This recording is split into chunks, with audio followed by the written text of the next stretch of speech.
Inductive effect बच्चे हमने पढ़ा था। इंडक्टिव इफेक्ट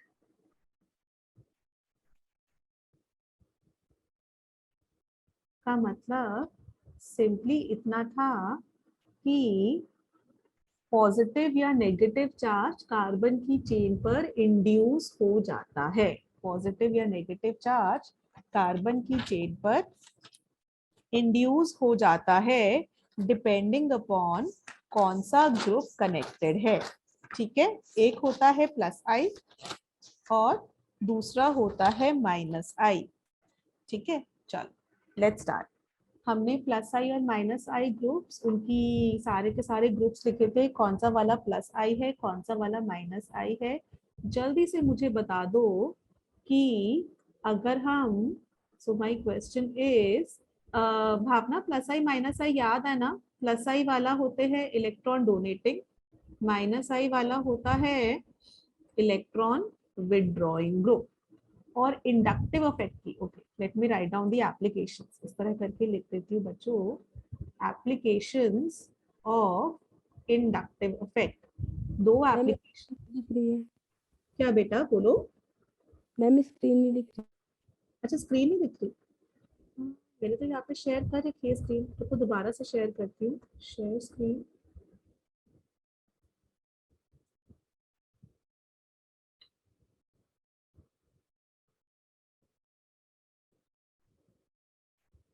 अभी दिखी बेटा? Yes ma'am. चलो thank you thank you. Okay, so हमारी इसकी दो एप्लीकेशंस थी। पहली application was to compare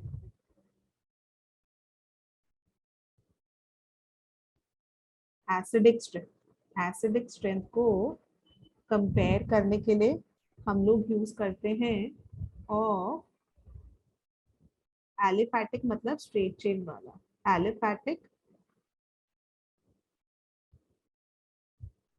carboxylic acids and alcohols. एक एप्लीकेशन हमने ये लिखी थी और दूसरी एप्लीकेशन हमने लिखी थी to compare the stability of, to compare the stability of intermediates. Intermediates हमारे थे carbocations, carbanions and free radicals. Carbanions and free radicals. Bhavna ये वाला पॉइंट याद है? हमने जो एसिडिक स्ट्रेंथ और इंटरमीडिएट्स की स्टेबिलिटी वाले क्वेश्चंस डिस्कस किए थे, है यस बेटा? मैम। ओके, चलो अब हम आपको देते हैं क्वेश्चन। ठीक है, लेट्स से मैंने आपको बोला कि बेटा एसिडिक स्ट्रेंथ के ऑर्डर में अरेंज करो, एसिडिक स्ट्रेंथ के ऑर्डर में अरेंज करो। CH3, COOH, CH2, CH3, COOH, CH2, NO2, COH। This is अपना A, B। तो एसिडिक स्ट्रेंथ का ऑर्डर क्या हो जाएगा बेटा? Ma'am C greater than B greater than E। फिर से चेक कर, फिर से सोच।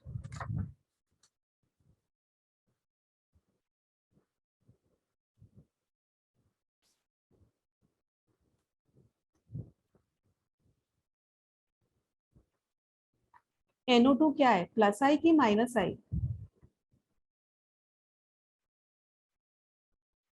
NO2 इज प्लस आई की minus I? Minus I. Minus I. Methyl connected है, मिथाइल इज प्लस आई या प्लस। प्लस आई। और यहाँ पर सिर्फ एक मिथाइल है। ठीक है, ये तो हमारा सब में कॉमन ही है। ठीक है, इससे एक H मान लो तो H का इंडक्टिव इफेक्ट 0 होता है। एसिडिक स्ट्रेंथ के लिए हमको माइनस आई ग्रुप अच्छा है कि प्लस आई अच्छा है बेटा? माइनस आई। तो C सबसे अच्छा एसिड हुआ, फिर A एंड लास्टली, ऑलराइट, ये सबसे अच्छा एसिड, फिर ये, फिर ये। रीजन, क्योंकि आपको एसिड बनाना है। उधर बनेगा CH3COO माइनस, यहाँ बना CH2, फिर CH3COO माइनस, और यहाँ बना CH2 पे NO2 COO minus. So what is happening is, यहाँ पर नेगेटिव चार्ज है। हमको चाहिए अगर कोई भी चार्ज स्पीशीज होती है तो उससे ऐसा ग्रुप कनेक्टेड हो जो चार्ज की इंटेंसिटी को कम कर दे। यहाँ खूब सारा नेगेटिव चार्ज है, तो इस पर ऐसा ग्रुप कनेक्टेड हो जो नेगेटिव चार्ज की इंटेंसिटी को कम कर दे। तो NO2 बीइंग -I या फिर इलेक्ट्रॉन विड्रॉइंग ग्रुप, ये नेगेटिव चार्ज खींच लेगा, तो फिर कंपाउंड, ये जो आयन है इसको स्टेबलाइज कर देगा। यहाँ पर नेगेटिव चार्ज है और ये मिथाइल बोल रहा है मैं तो प्लस आई हूँ, ये तो इलेक्ट्रॉन डोनेटिंग है, तो यहाँ पर नेगेटिव चार्ज ऑलरेडी है और मिथाइल और नेगेटिव चार्ज दे रहा है, इलेक्ट्रॉन्स डोनेट कर रहा है, इलेक्ट्रॉन डोनेटिंग ग्रुप है, तो नेगेटिव चार्ज की इंटेंसिटी बढ़ा रहा है। यहाँ पर एक तरफ मिथाइल है, मतलब मिथाइल भी प्लस आई ही होता है, लेकिन यहाँ पर एक तरह से आप CH2CH3 से दो बोल सकते हैं, ठीक है ना। तो ये सबसे अच्छा एसिड होगा, फिर ये वाला, ये वाला, ठीक है। Okay, let's do one more question. Another question is, अच्छा before writing down the question, ये वाली चीज बहुत इंपॉर्टेंट है। किसी भी कंपाउंड की एसिडिक स्ट्रेंथ ज्यादा, मतलब एसिडिक स्ट्रेंथ ज्यादा का क्या मतलब है, वो H+ आयन ज्यादा इजिली दे देगा, करेक्ट। H+ आयन ज्यादा देगा तो pH होगा कम, ये वाली बात समझ में आई। H+ ज्यादा देगा, ज्यादा इजिली H+ आयन दे देगा, तो उसकी pH वैल्यू कम हो जाएगी, ठीक है। ऐसे ही H+ ज्यादा तो हम बोलते हैं Ka, dissociation constant of acid, Ka की वैल्यू ज्यादा, और अगर Ka ज्यादा है तो pKa की वैल्यू हो गई कम। एसिडिक स्ट्रेंथ ज्यादा तो H+ ज्यादा, pH कम, एसिडिक स्ट्रेंथ ज्यादा तो Ka ज्यादा, pKa कम, ठीक है। ऐसे ही अगर हम H+ की जगह OH- के टर्म्स में बात करते, और अगर कोई ज्यादा अच्छा एसिड है तो खूब सारे H+ दे रहे हैं, तो OH- कम दे रहे हैं, OH- कम, तो इसका मतलब POH ज्यादा, OH- कम तो Kb कम, Kb कम तो pKb ज्यादा, एसिडिक स्ट्रेंथ। तो इसको ना rest would be, I right it here only, इसी के साथ, यहाँ पर जगह कम है तो हम यहीं पर ही, ठीक है। सो क्वेश्चन जैसे यही वाला क्वेश्चन था, जो यही वाला क्वेश्चन था, मैंने आपसे एसिडिक स्ट्रेंथ पूछा बेटा, तो एसिडिक स्ट्रेंथ आपने लिख दी C > A > B। अगर एसिडिक स्ट्रेंथ की जगह मैं pH पूछती हूँ, एसिडिक स्ट्रेंथ ज्यादा तो pH का, तो आप लिख देते C A B, ठीक है। ऐसे ही अगर मैंने Ka पूछा होता, तो Ka और एसिडिक स्ट्रेंथ समान है, तो आप लिख देते C A B। अगर मैंने आपसे इस केस में POH पूछ लिया होता, तो ये भी समान है, तो C A B।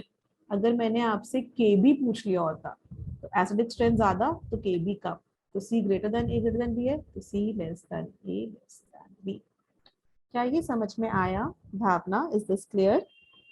Yes ma'am. चलो ओके, अब मैं एक और क्वेश्चन लिख रही हूँ। क्वेश्चन है, arrange in increasing order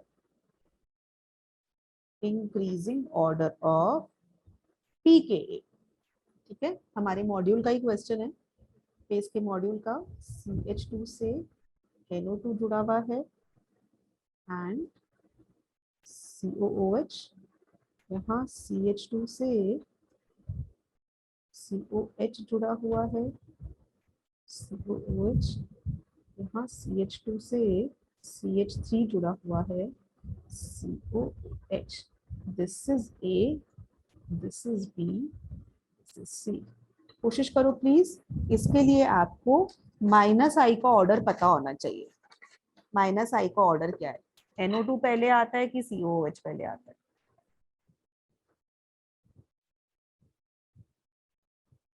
ma'am A less than B less than C.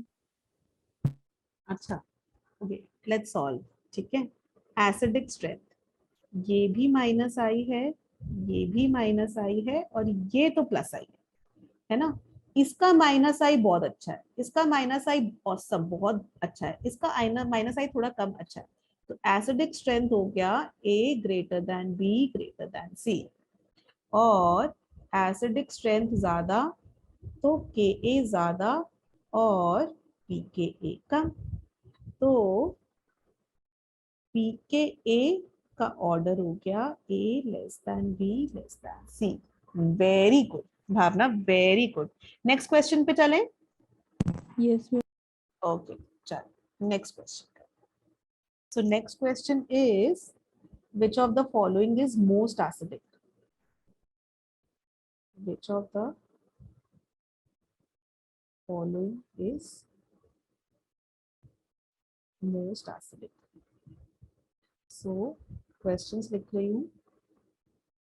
CH2 पे OH, COOH, CH2 NO2, COOH, CH2 पे Cl, COOH, CH2 पे Cn, COOH।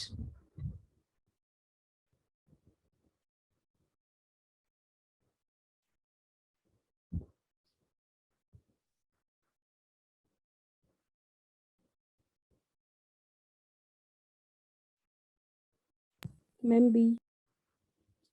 Very good, very good. So I guess आपको inductive effect उसके अंदर तो clear है, acidic strength के अंदर। Acidic strength directly proportional to minus I होता है, जिसका माइनस आई ज्यादा उसकी इंडक्टिव एसिडिक स्ट्रेंथ ज्यादा, and inversely proportional to plus I. So I believe कि आपको inductive effect in terms of acidic strength तो क्लियर है।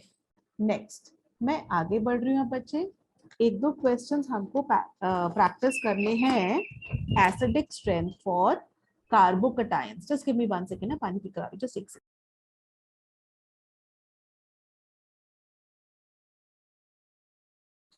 Okay, let's start.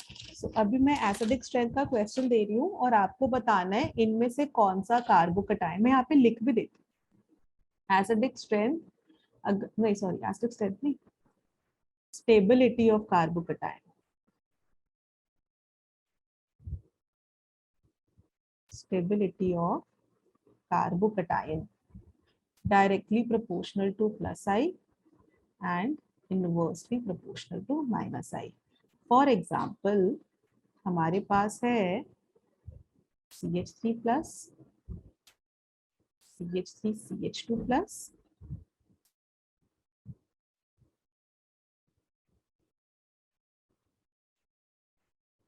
और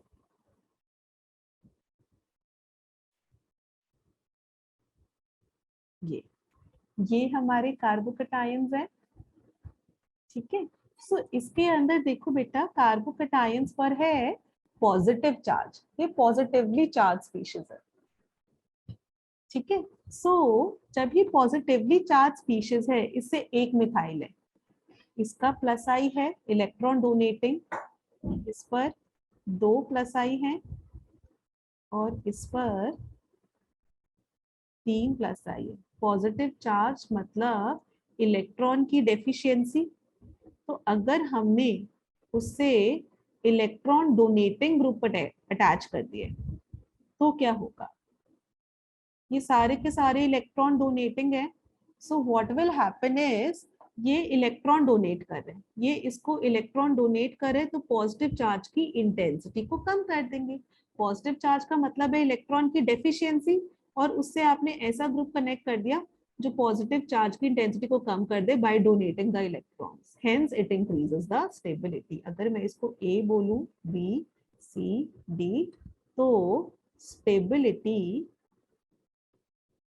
का ऑर्डर हो जाता है, sorry, D greater than C greater than B greater than A. This is very important, formula number 1। ऐसे ही कि नोट डाउन कर लो प्लीज।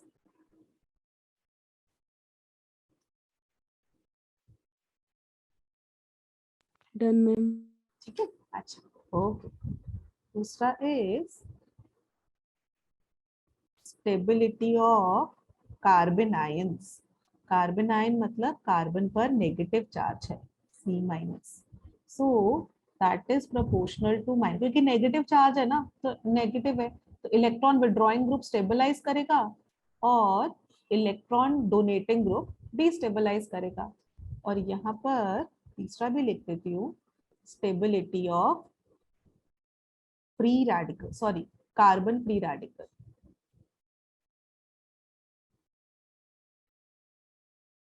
अगर हम कार्बन फ्री रेडिकल्स की स्टेबिलिटी बात करते हैं तो आपको याद होगा कार्बन का फ्री रेडिकल कैसे बनता है। दोनों दोनों जो है ना, कार्बन जिस भी ग्रुप से कनेक्टेड है, दोनों अपना अपना इलेक्ट्रॉन लेकर अलग हो गए, तो इसमें भी कहीं ना कहीं इलेक्ट्रॉन डेफिशिएंसी होती है। तो directly excuse me, sorry, directly proportional to plus I होता है स्टेबिलिटी, और इनवर्सली प्रोपोर्शनल टू माइनस। ये हमारा स्टेबिलिटी का ऑर्डर होता है। Now I will give you a question, आप मुझे बताना है इसके अंदर। सो मैं यहाँ पर फ्री रेडिकल्स और कार्बन उसके ऊपर बना रही हूँ। सो अपना क्वेश्चन इज,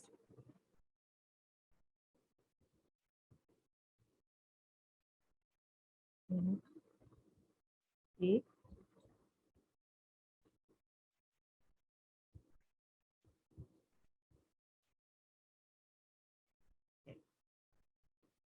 स्टेबिलिटी बताओ of carbon ion, A greater than B या A less than B? Ma'am A greater than. A greater than B, very good. ठीक है, एक दो फटाफट से और करते हैं और अपन ना फिर आगे बढ़ते हैं। आज हाइपर कॉन्जुगेशन कराना है मुझे। सो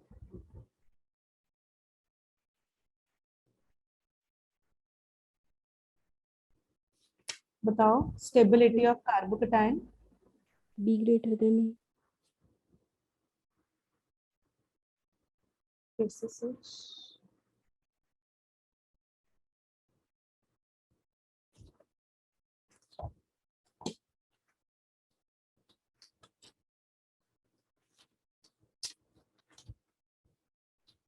देख भावना, पहले मुझे बताओ, फ्लोरीन माइनस आई है, क्लोरीन भी माइनस आई है ना, करेक्ट।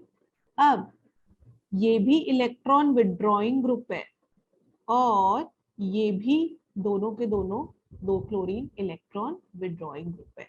हमारे पास पॉजिटिव चार्ज है, कार्बोकटायन है, हमको चाहिए था कि प्लस आई कनेक्टेड हो, इलेक्ट्रॉन डोनेट करे, पॉजिटिव चार्ज की इंटेंसिटी कम कर दे, तो फिर स्टेबल बन जाएगा। लेकिन कनेक्टेड है माइनस आई, तो दोनों के दोनों है तो अनस्टेबल। अब हम कैसे सॉल्व करेंगे? यहाँ पर भी इलेक्ट्रॉन विड्रॉइंग, यहाँ पर भी इलेक्ट्रॉन विड्रॉइंग, तो हम लगाते हैं डीएनपी रूल। याद है, सबसे पहले देखो डिस्टेंस, दोनों बराबरी के डिस्टेंस पे, ये कार्बन पे चार्ज है तो फर्स्ट सेकंड पे है दोनों इलेक्ट्रॉन, तो डिस्टेंस तो दोनों का बराबर है। फिर देखो नंबर, यहाँ दो माइनस आई है बेटा, यहाँ सिर्फ एक ही है, तो ये ज्यादा अनस्टेबल है, ये लेस अनस्टेबल है, so A is more stable than B. उसके बाद देखते हैं पावर। पावर मतलब कि जो माइनस आई होता है क्लोरीन का ज्यादा होता है क्लोरीन के कंपैरिजन में। फिर हम देखते हैं पावर, तो नंबर के बेसिस पर आप जज करोगे। क्लियर है? Yes ma'am. अच्छा, चलो इसी डीएनपी रूल सबसे पहले याद रखना है, फिर माइनस आई का, आप क्योंकि लास्ट में पावर है तो लास्ट में आपको देखना। एक और क्वेश्चन दे रही हूँ,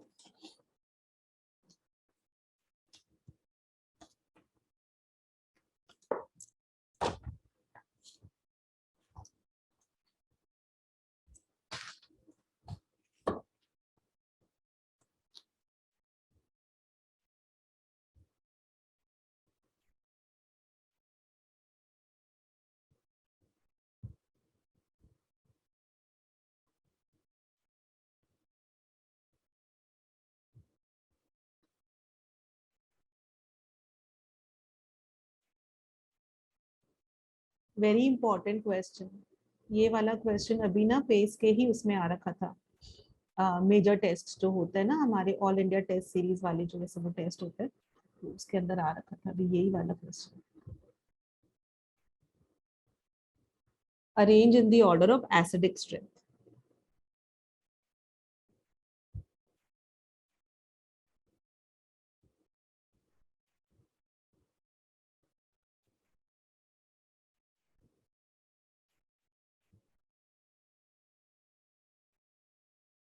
ma'am C greater than B greater than very good, very good, awesome. मैं नेक्स्ट पेज पे चल रही हूँ, एक और क्वेश्चन लास्ट। ठीक है, arrange in pKa value. pKa के टर्म्स में आपको अरेंज करना है।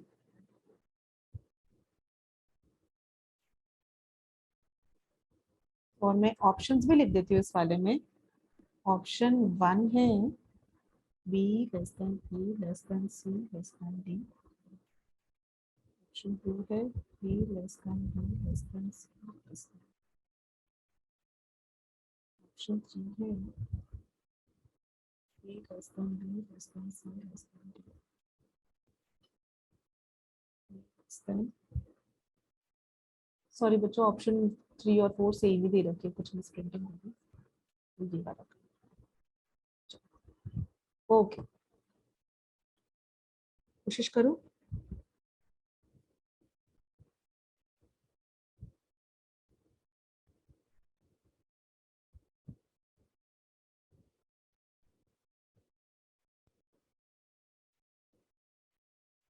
मैं ना ऑप्शंस, एक सेकेंड बेटा, बिना ऑप्शन के कर, क्योंकि हो सकता है ऑप्शन के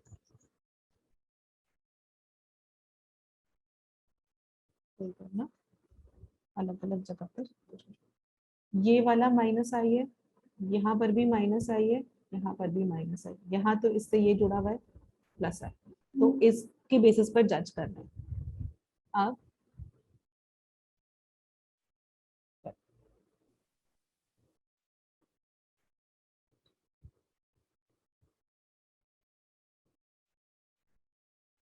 सबसे मैम अच्छा, हाँ बोलो। एसिडिक स्ट्रेंथ, पहले एसिडिक स्ट्रेंथ बता बेटा। सबसे अच्छा एसिड कौन सा है? B फिर D फिर सी, फिर C है ना? तो एसिडिक स्ट्रेंथ ज्यादा तो के ए ज्यादा और पी के ए का। So B less than D less than C less than A. ठीक है, हाँ तो ऑप्शन बी था उसके अंदर, वो वाली करेक्ट थी। So is this clear? यहाँ पे पी के ए लिख दो। ठीक है बच्चा, yes मैम चल very good. So now I am 100% sure कि तुमको इंडक्टिव इफेक्ट बहुत अच्छे से आ गया समझ में, है ना? कोई डाउट है भावना, कुछ पूछना है बच्चे इंडक्टिव इफेक्ट के ऊपर की क्लियर है? मैम क्लियर है वेरी गुड, थैंक यू। चलो अब हम नया इफेक्ट पढ़ेंगे जिसका नाम है hyper conjugation. Let's understand hyper conjugation का क्या मतलब होता है। सो बेटा हमने ना, सुनो ध्यान से, हमने इंडक्टिव इफेक्ट पढ़े और अब हाइपर कॉन्जुगेशन पढ़ रहे हैं। किसी भी स्पीशीज की आपको एसिडिक स्ट्रेंथ बतानी है, बेसिक स्ट्रेंथ बतानी है, कार्बोकटायन की स्टेबिलिटी, कार्बन आयन की stability, free radicals, carbon free radical की स्टेबिलिटी, तो आपको करना क्या है बेटा? सबसे पहले देखो, अगर हाइपर कॉन्जुगेशन से सॉल्व कर सकते हो क्या, तो हाइपर कॉन्जुगेशन से सॉल्व करो। अगर हाइपर कॉन्जुगेशन का कॉन्सेप्ट नहीं लग पा रहा है, उस केस में आप इंडक्टिव इफेक्ट लगाओगे। मतलब what you have to remember is priority of hyperconjugation is more than inductive effect. ठीक है, सो हाइपर कॉन्जुगेशन बहुत इंपॉर्टेंट है। ठीक है, हाइपर कॉन्जुगेशन बहुत इंपॉर्टेंट है। पहले आप हाइपर कॉन्जुगेशन से सॉल्व करने की कोशिश करोगे। अच्छा एक सेकेंड, इसके अंदर बच्चे सॉरी एक ये वाला क्वेश्चन, क्योंकि मेरे को वाला क्वेश्चन हाइपर कॉन्जुगेशन भी करवाना है, मैंने ये वाला करवा रखा है क्या कार्बोकेटायंस वाला? हाँ हाँ ठीक है ठीक है, इसकी जरूरत नहीं, इरेज इसको डिलीट कर सकते हैं। हाइपर कॉन्जुगेशन, सबसे पहले लिखता है हाइपर कॉन्जुगेशन का मतलब क्या होता है। When a sigma CH bond, carbon और हाइड्रोजन के बीच में ना सिग्मा बॉन्ड है, ठीक है, और जो कार्बन है ना that is sp3 hybridized, sp3 hybridized carbon है, और कार्बन का sp3 हाइब्रिडाइज्ड है और कार्बन का सिग्मा बॉन्ड है, इज इन कॉन्जुगेशन, मतलब C of sp3 hybridized carbon जो है ना उसका CH bond is in conjugation with pi bond या फिर हाफ फिल्ड p ऑर्बिटल या फिर वेकेंट p ऑर्बिटल। अभी समझा रही हूँ, हाँ डेफिनेशन देखकर लग रहा होगा पता नहीं कितना कंफ्यूजिंग है। p orbital, then the bond pair electrons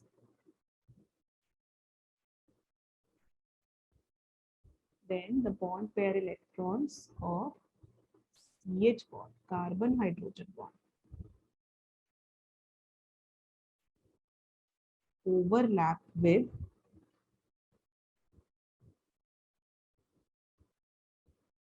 pi bond or half filled p orbital or vacant p orbital. This process, this phenomena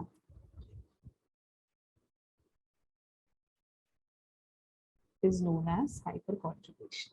इसको बोलते हैं हाइपर कॉन्जुगेशन, और हाइपर कॉन्जुगेशन के ना अलग अलग नाम है, इसको हम बेकर नाथन इफेक्ट भी बोलते हैं,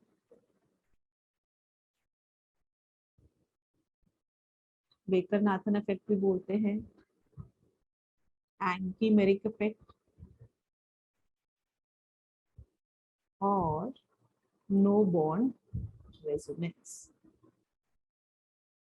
एक बार प्लीज डेफिनेशन लिख लो, मैं इसका फिर आपको मीनिंग समझाती हूँ बेटा कि इसमें चल क्या रहा है, ठीक है, just note down the definition फटाफट से।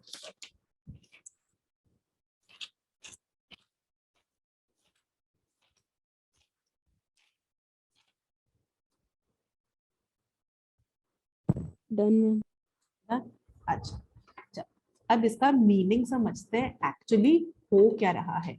हमने क्या बोला कि सबसे पहले कार्बन है, इट इज sp3 हाइब्रिडाइज्ड, ये वाला कार्बन जो है ना is in conjugation with pi bond या हाफ फिल्ड p ऑर्बिटल या फिर वो, इसका ना केस लेके लिख सकते हैं। सबसे पहले डिस्कस करते हैं कार्बोकटायंस में हाइपर कॉन्जुगेशन कैसे हो रही है, ठीक है, ये है, और मैंने कार्बोकटायन बनाना है तो मैंने ऐसे बना लिया। क्या ये वाली बात समझ में आई कि कार्बोकटायन है CH2+ और इससे एक मिथाइल जुड़ा हुआ है ना? Yes ma'am. चलो ठीक है, थैंक यू। अब ये वाला जो कार्बन, देख ये वाला कार्बोकटायन है, इसके साथ जो कार्बन कनेक्टेड है ये वाला कार्बन, इस वाले कार्बन को बोलते हैं, इस वाले कार्बन को बोलते हैं अल्फा कार्बन। इसके sp3 हाइब्रिडाइज्ड है और इसके पास 3 अल्फा हाइड्रोजन है, अल्फा हाइड्रोजन पहला, अल्फा हाइड्रोजन दूसरा, अल्फा हाइड्रोजन तीसरा, इसके पास 3 अल्फा हाइड्रोजन है। अब इसमें हाइपर कॉन्जुगेशन हो कैसे रही है, होगा क्या, दोबारा से लिख रही हूँ इसको, ये H H H H2, तो फिर ये वाला कार्बन पे पॉजिटिव चार्ज है, मतलब इस वाले कार्बन पे इलेक्ट्रॉन की डेफिशिएंसी है, तो इस हाइड्रोजन ने बोला इट्स ओके। मैं क्या करता हूं ना, जो ये वाला कार्बन और हाइड्रोजन का सिंगल बॉन्ड है, सिग्मा बॉन्ड है, तो हाइड्रोजन ने ना अपना भी इलेक्ट्रॉन इन दोनों को दे दिया, ठीक है, और उसको ऐसे करके लिख लेते हैं, और ये ऐसे कर कर H+ बनकर निकल जाएगा। यहाँ हुआ क्या, इस कार्बन पे 2 इलेक्ट्रॉन्स एक्स्ट्रा आ गए, एक अपना था और एक एक्स्ट्रा आ गया, एक एक्स्ट्रा आया, ठीक है, नॉट 2, एक अपना था एक एक्स्ट्रा है, 2 आ गए, तो वो 2 इलेक्ट्रॉन्स लेकर इस कार्बन के साथ पाई बॉन्ड बना लेगा। इसका हाइपर कॉन्जुगेटिव स्ट्रक्चर क्या होगा, ये वाला H+ को हम ऐसे दिखा देते, ये तो चला गया H+ बन के, अपना इलेक्ट्रॉन देकर गया है ना, इसको ये वाला H कुछ नहीं कर रहा है, ये CH2 था ही, और इसने 2 इलेक्ट्रॉन लाए, कैसे लाए, एक अपने पास रखा और एक इस कार्बन को दे दिया, जैसे इस कार्बन को एक इलेक्ट्रॉन दिया, ये पाई बॉन्ड बन गया और इसका पॉजिटिव चार्ज खत्म हो गया। इसको बोलते हैं हाइपर कॉन्जुगेशन। ये वाली बात समझ में आई बेटा, ये H+ निकला, इसको बोलते हैं प्रोटॉन। इसको प्रोटॉन क्यों बोलते हैं, हाइड्रोजन का एटॉमिक नंबर 1 होता है, उसका मतलब एक इलेक्ट्रॉन एक प्रोटॉन और लेट्स से 0 न्यूट्रॉन्स है, अगर इसका एक इलेक्ट्रॉन चला गया तो फिर एक प्रोटॉन ही तो बचा, इसलिए H+ को ना प्रोटॉन भी कहते हैं, ठीक है। और आपको ये वाली बात समझ में आ गई? Yes ma'am. Very good. और इसके ऐसे कितने हाइपर कॉन्जुगेटिव स्ट्रक्चर हो सकते हैं, एक बारी ये वाला H निकला था, मैम 3। वेरी गुड, तो ये H और ये H को ऐसे छोड़ते हैं, यहाँ पर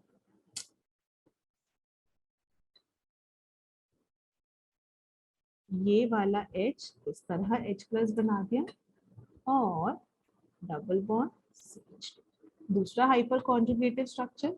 और ऐसे ही तीसरा हाइपर कॉन्जुगेटिव स्ट्रक्चर बन सकता है, इससे H, ये है हमारा H+, डबल बॉन्ड CH2। तो हमारे 1 2 3 hyperconjugative structures are possible. और ये वाली बात ना बहुत इंपॉर्टेंट है, ये याद रखना, number of hyperconjugative structures, hyperconjugative structures is equal to number of alpha hydrogen. जितने अल्फा हाइड्रोजन होंगे उतने हाइपर कॉन्जुगेटिव स्ट्रक्चर्स होंगे, ठीक है, ये है पहली बात। अब ये वाली बात समझ में आई? Yes ma'am. अच्छा, अब भावना मुझे एक बात बता बेटा, अभी तो हम मान के चल रहे थे C और CH2 की बॉन्ड लेंथ X है, इसमें सिर्फ ना सिंगल बॉन्ड कैरेक्टर है, लेकिन यहाँ पर हमने देखा because of hyper conjugation, let's say अब इसकी बॉन्ड लेंथ, अभी भी लिखनी तो X ही पड़ेगी, सॉरी, सो अभी इसके पास जो है ना डबल बॉन्ड कैरेक्टर भी आ गया, हमको तो सिंगल बॉन्ड कैरेक्टर लग रहा था, पर यहाँ डबल बॉन्ड कैरेक्टर भी आ रहे हैं। क्या आप कह सकते हो one of the applications of hyper conjugative structure that CC single bond length की जगह वो CC डबल बॉन्ड कैरेक्टर भी आ रहे हैं, तो बॉन्ड लेंथ घट रही है, रिड्यूस हो रही है, क्योंकि बॉन्ड लेंथ तो आपको पता है ना, सिंगल बॉन्ड की बॉन्ड लेंथ सबसे ज्यादा होती है, डबल बॉन्ड की थोड़ी सी कम और ट्रिपल बॉन्ड की सबसे कम। तो क्योंकि इसमें CC में पार्शियल डबल बॉन्ड कैरेक्टर आ रहा है, तो बॉन्ड लेंथ अपनी CC की घट जाएगी, is it right? Yes ma'am. ठीक है, तो मैं एक एप्लीकेशन यहाँ पर ऐसे लिख लेती हूँ, ये वाला पॉइंट इंपॉर्टेंट है।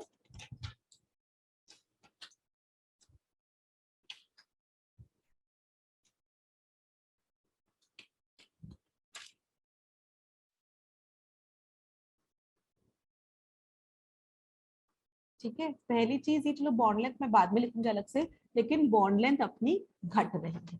अच्छा, एक और बात, कार्बोकटायन में जो ओवरलैपिंग हो रही है वो ओवरलैपिंग किसकी हो रही है, ये वाला क्वेश्चन ना जेई में आ रखा है। ओवरलैपिंग किसकी हो रही है, ये वाला कौन सा बॉन्ड था, सी और एच का सिग्मा बॉन्ड है, करेक्ट। Yes, ma'am. और जो CH2 प्लस है, यहाँ पर है इसने एक इलेक्ट्रॉन लूज कर दिया है, तभी तो कार्बोकटायन बना है। इसको बोलते हैं वेकेंट पी ऑर्बिटल, क्योंकि ना एक खाली हो गया है, उसका पी ऑर्बिटल खाली है। ठीक है, तो वेकेंट पी ऑर्बिटल, याद है ना हमने वो हाइब्रिडाइजेशन सीखी थी। थोड़ा सा यहाँ पे लिख रही हूँ, कार्बन का एटॉमिक नंबर 6 होता है, 1s2 2s2 2p2।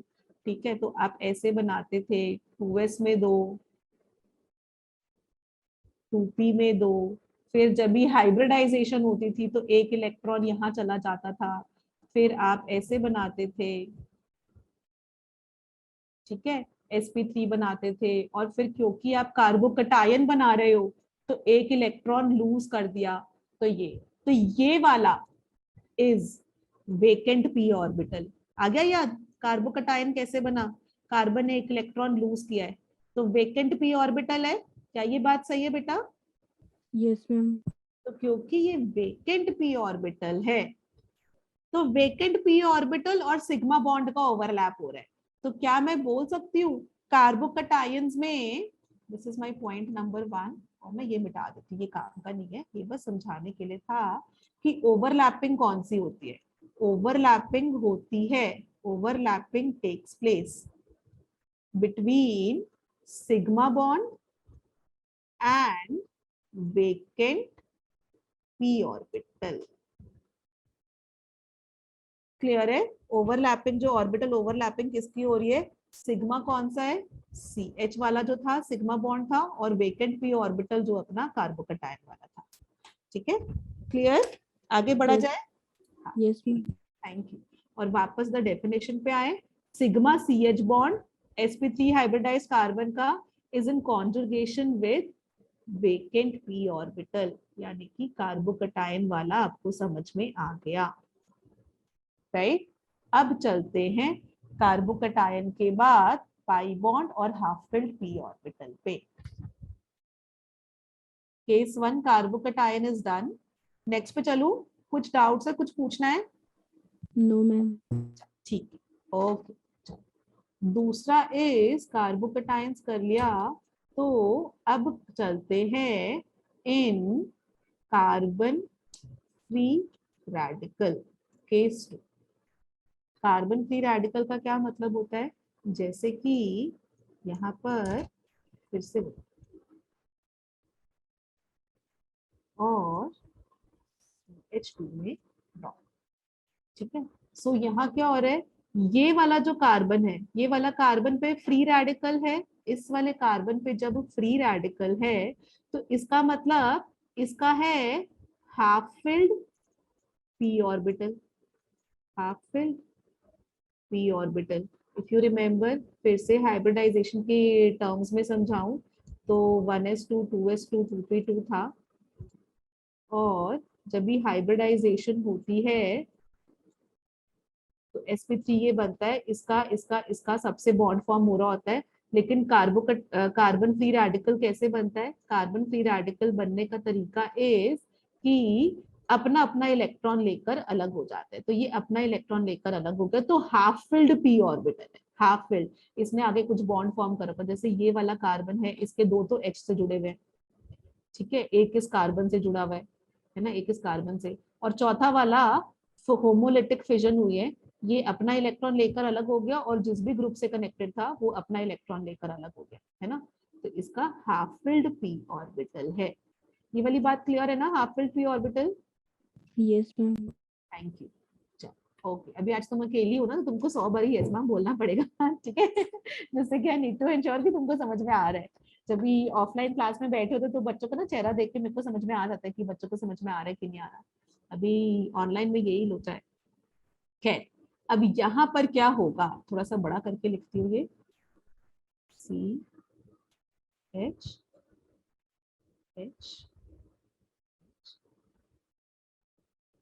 H2, ठीक है। अब अब आप क्या करो, यहाँ पर फ्री रेडिकल है तो इस बॉन्ड को तोड़ कैसे रहे हो, इलेक्ट्रॉन बॉन्ड के इलेक्ट्रॉन्स को ऐसे फ्लैग से ही बनाते हैं, बॉन्ड को तोड़ कैसे रहे हो, सी एच बॉन्ड को तोड़ा कि हाइड्रोजन अपना इलेक्ट्रॉन लेके चला गया, कार्बन अपना इलेक्ट्रॉन लेकर अलग हो गया, और ये कार्बन के पास अपना इलेक्ट्रॉन है, इस कार्बन के पास एक इलेक्ट्रॉन है, तो ये दोनों पाई बॉन्ड फॉर्म कर लेंगे। मतलब ये फ्री रेडिकल लेकर अलग हो गया, इससे ये H जुड़ा हुआ है, इससे ये H जुड़ा हुआ है, और CH2 दूसरा हाइपर कॉन्जुगेटिव स्ट्रक्चर बना देते हैं, यहाँ बना रहे सी एच से अलग हो गया, H double bond C H, और एक और बना देते हैं C H H H dot double bond H two. तो ये हमारे 3 हाइपर कॉन्जुगेटिव स्ट्रक्चर बन गए। अगेन ये वाला इस अल्फा कार्बन sp3 हाइब्रिडाइज्ड है, और इसके पास 3 अल्फा हाइड्रोजन्स हैं, तो 3 हाइपर कॉन्जुगेटिव स्ट्रक्चर्स बन रहे हैं। Note this down please.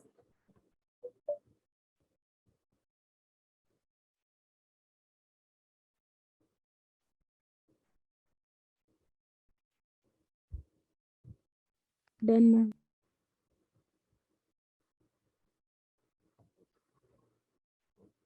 सो आपका पहला पॉइंट ये, number of hyper conjugative structures is equal to number of alpha hydrogens, पहली चीज ये, और ऑर्बिटल ओवरलैपिंग किसकी हो रही है, सिग्मा सी एच बॉन्ड वाले की and half filled P orbital. ठीक है, आया समझ में, क्लियर है। लास्ट पे चलो, हाइपर कॉन्जुगेशन अब हम पढ़ते हैं case 3, hyper conjugation in alkenes, hyper conjugation in alkenes, alkenes की hyper conjugation हम बेटा समझेंगे। ओके, सो अब मैं एक एल्कीन बनाती हूँ, CH, अच्छा H H H CH double bond H2, ये हमारा एल्कीन है, इस एल्कीन से जुड़ा कार्बन इज अल्फा कार्बन, ये हमारा अल्फा कार्बन है, sp3 हाइब्रिडाइज्ड है, इसके पास 3 अल्फा हाइड्रोजन्स है। अब यहाँ क्या हुआ, यहाँ पर हुआ ये कि ये CH बॉन्ड है, तो यहाँ पर हाइड्रोजन ना चला जाएगा एज H+, तो वो ना अपने इलेक्ट्रॉन्स, कार्बन और हाइड्रोजन ये दोनों के दोनों यहाँ पर देकर चला गया। अब यहाँ पर ये 2 इलेक्ट्रॉन्स आ रहे हैं, ये वाला कार्बन इस कार्बन से पाई बॉन्ड फॉर्म कर, तो इस कार्बन के कितने बॉन्ड्स हो जाएंगे, एक अपना पहले था, एक H से और 2 इससे, 4 इसके ऑलरेडी थे। अब ये वाला बॉन्ड बनेगा तो 5 बॉन्ड्स बन जाएंगे, कार्बन 5 बॉन्ड्स नहीं फॉर्म कर सकता है, कार्बन तो 4 ही बॉन्ड फॉर्म कर सकता है। So what will happen is, ये CC जो है यहाँ पर डबल बॉन्ड है, एक सिग्मा एक पाई, तो पाई बॉन्ड के इलेक्ट्रॉन्स इसकी तरफ शिफ्ट हो जाएंगे। तो पाई बॉन्ड कैसे शिफ्ट होगा, ये वाला कार्बन अपना इलेक्ट्रॉन तो रखेगा ही, इसका भी ले लेगा, तो इसका पहला हाइपर कॉन्जुगेटिव स्ट्रक्चर बनेगा ऐसे,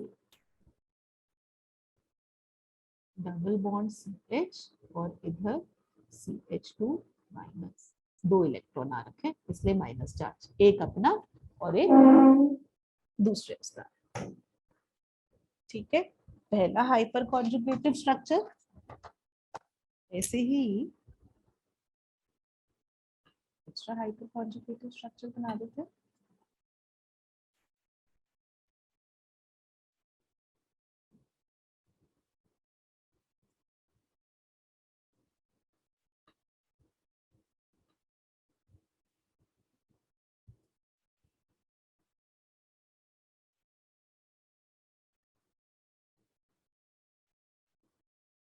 ऐसे, ठीक है। ये हमारे 3 हाइपर कॉन्जुगेटिव स्ट्रक्चर्स बन गए। और यहाँ पर भी ना same rule is applying, number of hyperconjugative structures is equal to number of alpha hydrogens. Next page पे लिख रही हूँ मैं again, number of hyperconjugative structures is equal to number of alpha hydrogens। और बॉन्ड ओवरलैपिंग की बात कर लेते हैं इधर।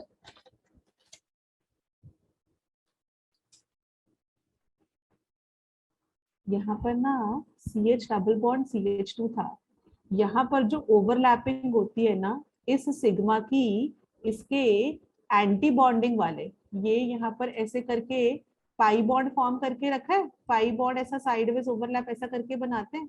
तो जब भी यहाँ पर ये वाला होता है ना, मॉलिक्यूलर ऑर्बिटल थ्योरी में पढ़ा था, बॉन्डिंग मॉलिक्यूलर ऑर्बिटल्स और एंटी बॉन्डिंग मॉलिक्यूलर ऑर्बिटल्स, तो यहाँ पर एंटी बॉन्डिंग वाले में होते हैं, क्योंकि बॉन्डिंग वाले तो बिजी ऑर्बिटल्स, इसलिए हम बोलते हैं एंटी बॉन्डिंग वाले।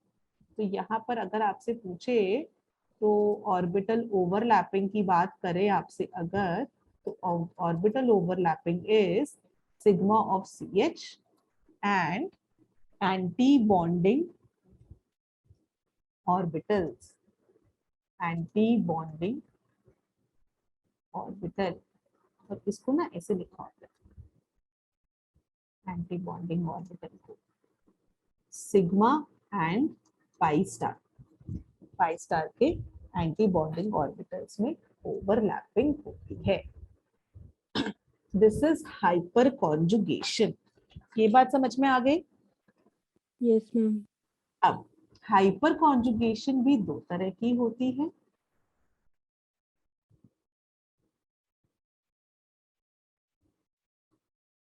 Plus H and minus H। Plus H जो कि इलेक्ट्रॉन डोनेटिंग है, माइनस H जो कि इलेक्ट्रॉन विड्रॉइंग है। और ये आपको ऑलरेडी आता है, देख मैं इसे बना के दिखाती हूँ। एक तरफ मैंने बना दिया H2, ठीक है। तो यहाँ पर H इलेक्ट्रॉन देकर जा रहा है, तो H को आप बोल सकते हो प्लस H, या इधर ना थोड़ा सा तो ज्यादा अच्छा समझ में आएगा, मैं ये बना देती हूँ CH डबल बॉन्ड CH2, ठीक है। और इधर बना देती हूँ F CH double bond CH2। अब देखो कौन से में प्लस H है, कौन से में माइनस H है। यहाँ पर ये इलेक्ट्रॉन्स देकर जाता है, H तो निकल जाता है एज H प्लस और ऐसे करके शिफ्ट होता है, तो ये इलेक्ट्रॉन डोनेटिंग है, so this is plus H, ठीक है। ये H प्लस ना प्रोटॉन निकल रहा है, इसको प्लस H और H प्लस को कंफ्यूज नहीं करना। और यहाँ पर फ्लोरीन बीइंग इलेक्ट्रोनेगेटिव ना, फ्लोरीन तो इलेक्ट्रॉन का लालची है, तो फ्लोरीन कभी अपना इलेक्ट्रॉन देकर नहीं जाएगा, फ्लोरीन तो बीइंग इलेक्ट्रोनेगेटिव इलेक्ट्रॉन ऐसे लेकर चला जाएगा। यहाँ पर हाइपर कॉन्जुगेटिव स्ट्रक्चर कैसे बनता है, इस पे प्लस आया तो ये पाई इलेक्ट्रॉन्स को अपनी तरफ शिफ्ट कर लेते हैं और इसका हाइपर कॉन्जुगेटिव स्ट्रक्चर बन जाता है ऐसे।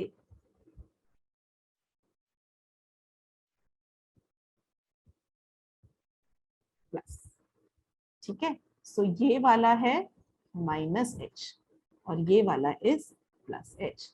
तो हाइपर कॉन्जुगेशन भी 2 तरह की होती है, जैसे इंडक्टिव इफेक्ट था प्लस I माइनस I, ऐसे हाइपर कॉन्जुगेशन भी है plus H and minus H। Got it? Clear है? Yes ma'am.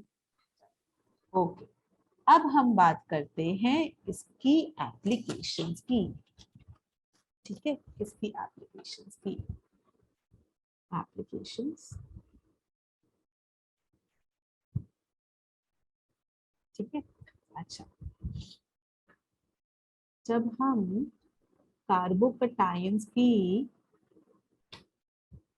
स्टेबिलिटी की बात करते हैं कि how stable are the carbocation, stability की बात करते हैं, that is directly proportional to number of hyperconjugative structures which is directly proportional to number of alpha hydrogens. देखो एग्जांपल देखो, मेरे पास है CH3H2 प्लस, इधर CH लगा दिया प्लस, और इधर भी CH3, इधर भी CH3, और इधर लगा दिया C पर plus CH3 CH3। Okay, this is A, this is B, this is C। भावना, जो मेरा पहला वाला कंपाउंड है, कंपाउंड A, उस पे कितने हाइपर कॉन्जुगेटिव स्ट्रक्चर्स, कितने अल्फा हाइड्रोजन्स हैं? मैम 3। तो इसके 3 अल्फा हाइड्रोजन्स हैं, इसका मतलब 3 हाइपर कॉन्जुगेटिव स्ट्रक्चर्स हैं।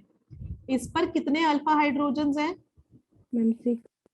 तो 6 अल्फा हाइड्रोजन यानी 6 हाइपर कॉन्जुगेटिव स्ट्रक्चर्स। और इस पर कितने अल्फा हाइड्रोजन्स हैं? 9। 9। तो 9 अल्फा हाइड्रोजन। जितने ज्यादा अल्फा हाइड्रोजन्स होंगे उतने ज्यादा हाइपर कॉन्जुगेटिव स्ट्रक्चर्स बनेंगे, उतना ज्यादा स्टेबल होगा। हेंस स्टेबिलिटी का order is C greater than B greater than A। यही ऑर्डर हमारा इंडक्टिव इफेक्ट से भी आ रहा था, और यही ऑर्डर हमारा हाइपर कॉन्जुगेशन से भी आ रहा है। अगर कहीं किसी क्वेश्चन में ऐसा हो कि क्लैश कर रहा हो, हाइपर कॉन्जुगेटिव से अलग आ रहा है आंसर, इंडक्टिव से अलग आ रहा है आंसर, तो आप हाइपर कॉन्जुगेशन के बेसिस पर सॉल्व करोगे, बिकॉज हाइपर कॉन्जुगेशन की प्रायोरिटी ज्यादा है और इंडक्टिव इफेक्ट की प्रायोरिटी कम है। क्लियर है? Yes ma'am. Okay, now my question is find the total number of hyperconjugated structures. पहला is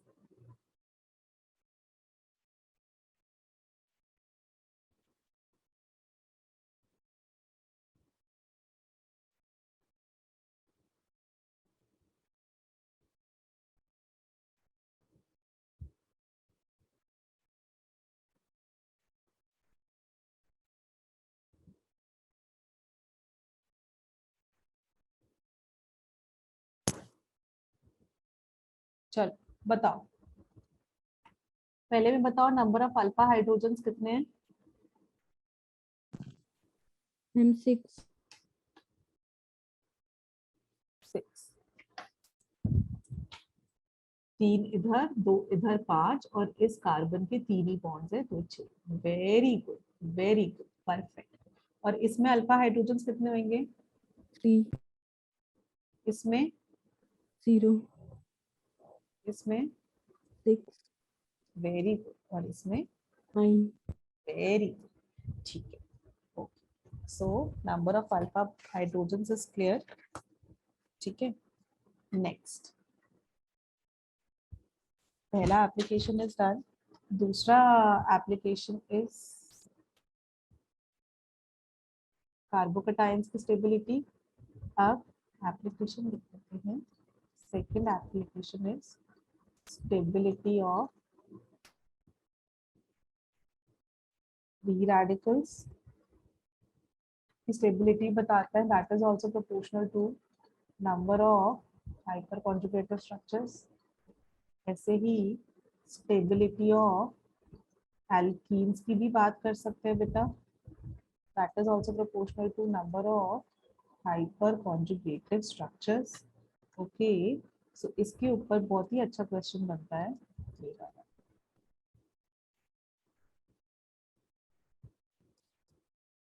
एल्कीन ए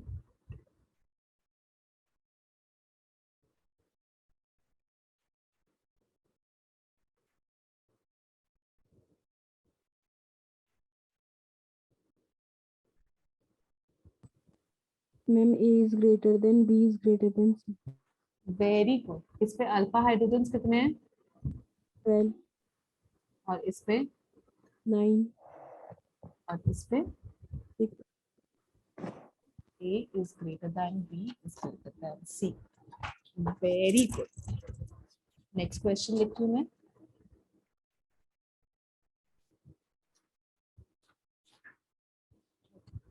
सो एक तरफ है अपना ये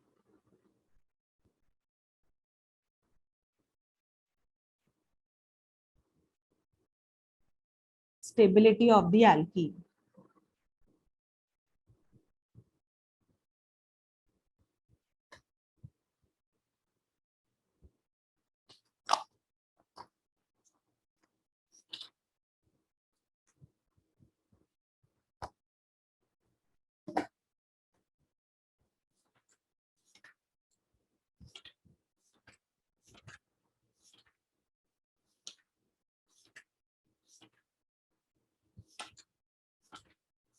ma'am A is greater than B. ए में कितने अल्फा हाइड्रोजन आए बेटा? मैम 5.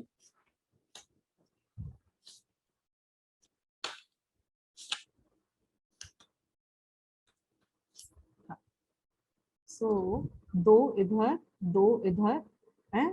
तुम स्ट्रक्चर ठीक से बनाने का।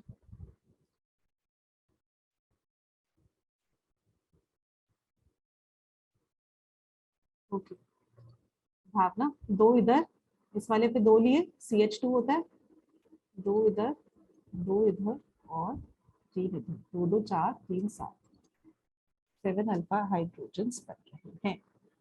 और यहाँ पर ये है, ये और ये है, 2 और 2 4, 4 अल्फा हाइड्रोजन बन रहे हैं। एक बार देखो प्लीज। Yes ma'am. ठीक है, so देखिए, so hence A is more stable than B। Correct है। स्टेबिलिटी ऑफ कार्बोकैटायंस कर लिया हमने, stability of carbon free radicals, stability of alkenes. चौथा एप्लीकेशन इज बॉन्ड लेंथ। चलो बॉन्ड लेंथ की बात करते हैं हम। अब बेटा ये वाली क्लियर है ना? आगे बढ़ जाओ ना। Yes ma'am. चलो थैंक यू। बॉन्ड लेंथ की बात करते हैं। पिछली मैथ्स क्लास में कितने थे बेटा? उसमें भी जने कम थे स्टूडेंट्स। मैम मैंने ज्वाइन नहीं किया था, मैं आउट ऑफ होम थी.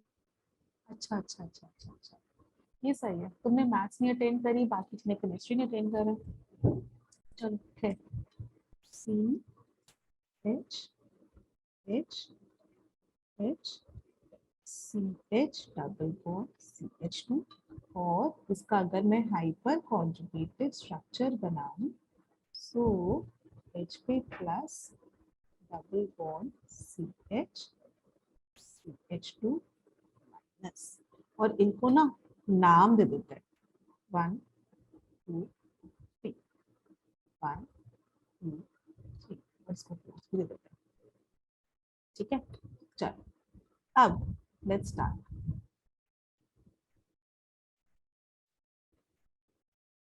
पहला पॉइंट, जो C1 C2 की बॉन्ड लेंथ बात करे तो वो मोर देन एक्सपेक्टेड होगी कि लेस देन एक्सपेक्टेड होगी? होना चाहिए था, डबल बॉन्ड की वजह से बॉन्ड लेंथ होनी चाहिए थी, लेकिन हाइपर कॉन्जुगेशन की वजह से सिंगल बॉन्ड कैरेक्टर आ रहा है। एक मैं यहाँ पे लिखती हूँ, बॉन्ड लेंथ ना सिंगल बॉन्ड की सबसे ज्यादा होती है, फिर डबल की, फिर ट्रिपल बॉन्ड की होती है। ठीक है, तो C1 C2 की बात करें तो यहाँ पे डबल बॉन्ड होना चाहिए था, लेकिन आ रहा है सिंगल बॉन्ड। तो जो एक्सपेक्टेड नहीं, जो रियल वाली bond length I, it will be greater than expected कि less than expected? Greater than. Greater than expected।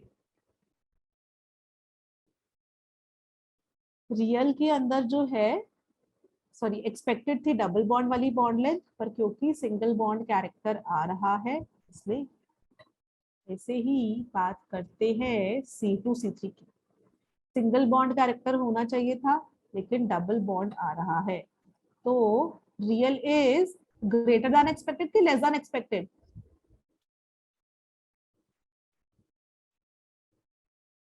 क्या ये बात सही है? रियल के अंदर क्योंकि डबल बॉन्ड आ गए ना, इसलिए बॉन्ड लेंथ कम हो गई। ठीक है, Yes मैम.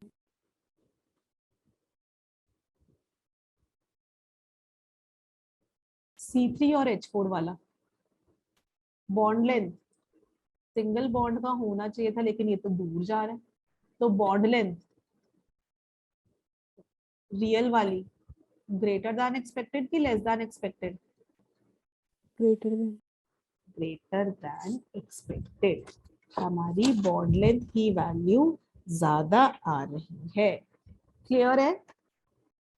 Yes ma'am. ठीक, आगे बढ़ रही हूँ मैं, प्लीज नोट डाउन कर लो।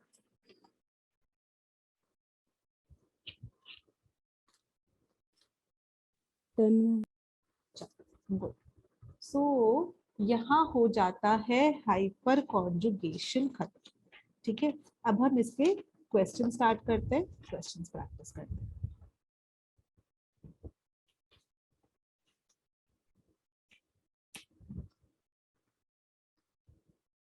नेक्स्ट क्लास में वेंसडे को जो अपनी क्लास है, उस क्लास में हम लोग करेंगे रेजोनेंस। ठीक है, yes ma'am. Okay. So stability का ऑर्डर बताओ।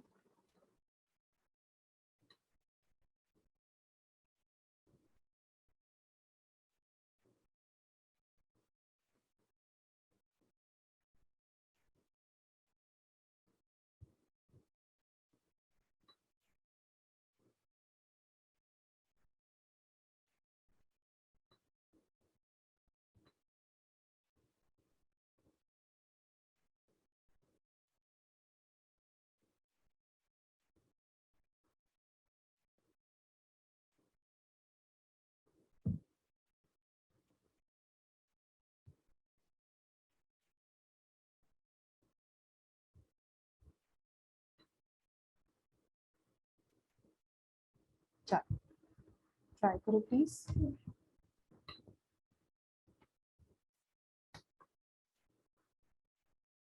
डिस्कस करें।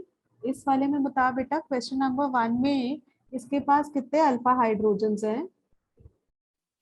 Ma'am 1 alpha hydrogen. और इसके के पास कितने अल्फा हाइड्रोजन्स हैं? 7। कितने हैं? 7। हाँ, 7 अल्फा हाइड्रोजन्स। क्लियरली ये वाला ज्यादा स्टेबल है। Yes ma'am. अब बेटा इसके अंदर देख, इस वाले में सेकंड वाले क्वेश्चन में इसके पास कितने अल्फा हाइड्रोजन्स हैं? मैम 9। 3 इधर, 3 इधर और 2 इधर। अकलमंद। अल्फा हाइड्रोजन, अल्फा कार्बन तो यही होगा, उसको क्यों लिया? यस। एकदम एडजेसेंट वाला। 3 3 6 2 8, 8 अल्फा हाइड्रोजन्स हैं। Yes ma'am. और इसमें देख 3 3 6 2 8 है ना, इसको थोड़ा सा ऊपर कर देते हैं। 3 3 6 2 8, इसमें भी 8 अल्फा हाइड्रोजन्स हैं। Is it right? Yes ma'am. अब अगर हाइपर कॉन्जुगेशन के बेसिस पर आप डिस्कस वो सॉल्व नहीं कर पा रहे, तो हाइपर कॉन्जुगेशन फिर इंडक्टिव इफेक्ट लगाते हैं। अब मुझे बता, फ्री रेडिकल है, यहाँ पर है इस पर मिथाइल, और यहाँ पर है इस पर इथाइल। फ्री रेडिकल्स में प्लस आई देखते हैं स्टेबिलिटी के लिए कि माइनस आई? मैम माइनस है। प्लस आई। फ्री रेडिकल्स की स्टेबिलिटी कार्बोकैटायन के समान चलती है, जैसे कार्बोकैटायन की चलेगी वैसे ही फ्री रेडिकल्स की चलेगी। तो ये भी प्लस आई है, ये भी प्लस आई है। इसका प्लस आई कम, इसका प्लस आई ज्यादा, तो ज्यादा स्टेबल कौन सा हुआ? ये वाला। ठीक है, फ्री रेडिकल्स और कार्बोकैटायन की स्टेबिलिटी हमें सेम रखनी है। ठीक है, सेम तरीके से चलती है। 8 अल्फा हाइड्रोजन है बेटा, 8 अल्फा हाइड्रोजन। तो हाइपर कॉन्जुगेशन के बेसिस पर आप सॉल्व नहीं कर सकते हो, फिर इंडक्टिव इफेक्ट लगाओ। यहाँ पर इससे इधर, यहाँ तक तो सेम है ना, यहाँ तक सेम, इधर सिर्फ मिथाइल है, इधर इथाइल है। तो यहाँ पर प्लस आई ज्यादा हो गया, इसका मैंने प्लस आई इसलिए छोटा बना दिया, इसका प्लस आई बड़ा है क्योंकि इथाइल है, तो ज्यादा स्टेबिलिटी प्रोवाइड करेगा। क्लियर है? Yes ma'am. चलो, ओके।